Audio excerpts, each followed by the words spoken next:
बिस्मिल्लाहिर्रहमानिर्रहीम। अस्सलाम वालेकुम। क्या हाल चाल है आप जी, आप सबके। उम्मीद करता हूँ आप सब लोग खैरियत से होंगे। आज हम बना रहे हैं जी पोटैटो की रेसिपी। पोटैटो में इसको आप पोटैटो बॉल्स भी कह सकते हैं, पोटैटो पफ भी कह सकते हैं। बहुत टेस्टी रेसिपी बनती है। इसको आप स्नैक के तौर पे चाय के साथ भी ले सकते हैं। कोई मेहमान आ जाए तो आप उसको भी सामने पेश कर सकते हैं। उसके साथ साथ आगे रमज़ान आ रहा है तो आप इसको रमज़ान में भी अफ्तार के वक्त बना सकते हैं।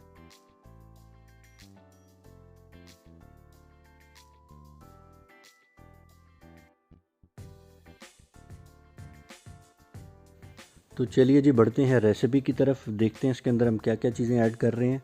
सबसे पहले तो हमें चाहिए जी मैश पोटैटोज़। मैश पोटैटोज़ आपने क्वांटिटी वाइज नहीं लेना, आपने लेना है कप के हिसाब से। मिसाल के तौर पे आपने 2-3 जो है वो इसके अंदर पोटैटोज़ नहीं लेने, आपने पौना कप जो है वो ले लेना है मैश पोटैटोज़ का। 2 चम्मच आपने लेने हैं इसके अंदर बटर के। ये थोड़ा सा हम मसाला लेंगे इसके अंदर। मसाले में कुटी हुई लाल मिर्च हाफ़ टी स्पून और हाफ़ टी स्पून ही आप ले लें इसके अंदर ऑल पर्पज़ गरम मसाला जो मैंने बनाया भी था। इसके साथ साथ हमें जो चीज़ें चाहिए वो चाहिए जी 1 अदद अंडा। अंडे के साथ हमें चाहिए जी 1 अदद कनौर चिकन क्यूब। ये जो चीज़ें हो गई। इसके साथ साथ अब हमें जो चीज़ चाहिए इसके अंदर वो चाहिए जी पानी का 1 कप। पानी का 1 कप ले लें।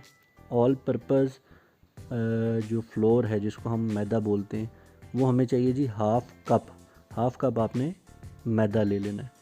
तो यहाँ तक जी हमारे हो जाते हैं पूरे तमाम इसके इंग्रेडिएंट्स। तो अब हम चलते हैं जी, शुरू करते हैं इसको। सबसे पहले आपने करना ये है कि पैन ले लेना है और पैन में आपने डालना है वाटर 1 कप वाटर डाल लें। इसको आप बॉयल होने दें। जैसे ये बॉयल होने लगे आपने इसके अंदर 2 टेबल स्पून बटर के डाल देने हैं। तो चलिए जी अब हम कर रहे हैं बटर को मिक्स वाटर के साथ, और वाटर में आपने इसको डिज़ोल्व करना है अच्छे से। तो जैसे ही ये डिज़ोल्व हो जाए तो आपने इसके अंदर इस स्टेज पे कनौर चिकन क्यूब डाल देना है। कनौर चिकन क्यूब जब आप डालेंगे तो इसको भी डिज़ोल्व होने में थोड़ा टाइम लगेगा, तो स्लोली आप इसको करें और इसको भी आप डिज़ोल्व कर दें। तो जैसे ये डिज़ोल्व हो जाए तो आपने इसके अंदर डालनी है जी कुटी हुई लाल मिर्च हाफ़ टी स्पून और गरम मसाला हाफ़ टी स्पून। ये इसमें ऐड करें और इसको अब हम मज़ीद थोड़ा सा चम्मच चलाएंगे। और इसके अंदर अब हमने इस स्टेज के ऊपर ऐड कर देना है जी ऑल पर्पज़ फ्लोर यानी कि मैदा हम इसके अंदर ऐड कर रहे हैं जी हाफ़ कप ऐड करें। और ये इसको आपने जब चलाना है तो बड़ा स्लोली और इस तरीके से इसकी फ़ाइनल लुक आपको मिलेगी। तो आपको पता ऐसे ही चलेगा जब ये मैदा जो है अपने बर्तन के साथ नहीं लगेगा, आपको आइडिया हो जाएगा कि ये कुक हो चुका है। तो इसको अब हम ठंडा होने के लिए डालेंगे जी बाउल में। ठंडा होने देते हैं इसको। जैसे ये ठंडा हो तो अब इसके अंदर आपने ऐड कर देना है जी पोटैटो, मैश पोटैटोज़ जो हमने पौना कप लिया था वो इसके अंदर आप ऐड करें और इसको मिक्स करें। अभी आप इसके अंदर ऐड कर दें जी 1 अदद अंडा जो हमने लिया था। अब आपने इसको मिक्स करना है और कोशिश करें कि अब आप इसको हाथ से मिक्स करें अच्छे से, फिर ही ये मिक्स होगा।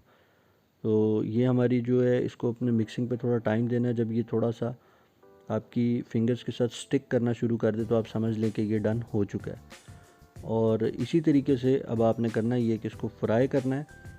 अगर तो आपका बैटर जो है वो सॉफ्ट है तो आपने उसको इस तरीके से स्पून से ऐड करना है, और अगर बैटर जो है वो हार्ड है जिस तरह का ये भी मेरा बना है तो आपने इस बैटर को बॉल्स की शेप दे देनी है और बॉल्स की शेप में इसको आपने फ्राई करना है। आपकी अपनी प्रेफरेंस है, आप जिस तरह भी ईजी हैं। तो ये देखें बेहतरीन चीज़ की मैंने बॉल्स बना ली हुई हैं और अब हम इसको करेंगे जी फ्राई आपने इसको करना है जी मीडियम टू लो फ्लेम पे, और ये आपके हार्डली 10 मिनट्स लेगा फ्राई होने में। इस दौरान आप इसका कलर चेक करते रहिएगा, उसकी साइड्स जो हैं वो चेंज करते रहिएगा। तो बेहतरीन सी जी हमारे पोटैटो पफ जो हैं वो बन चुके हैं। अब आप इसको सर्व करें विद केचप और इन्जॉय करें रेसिपी।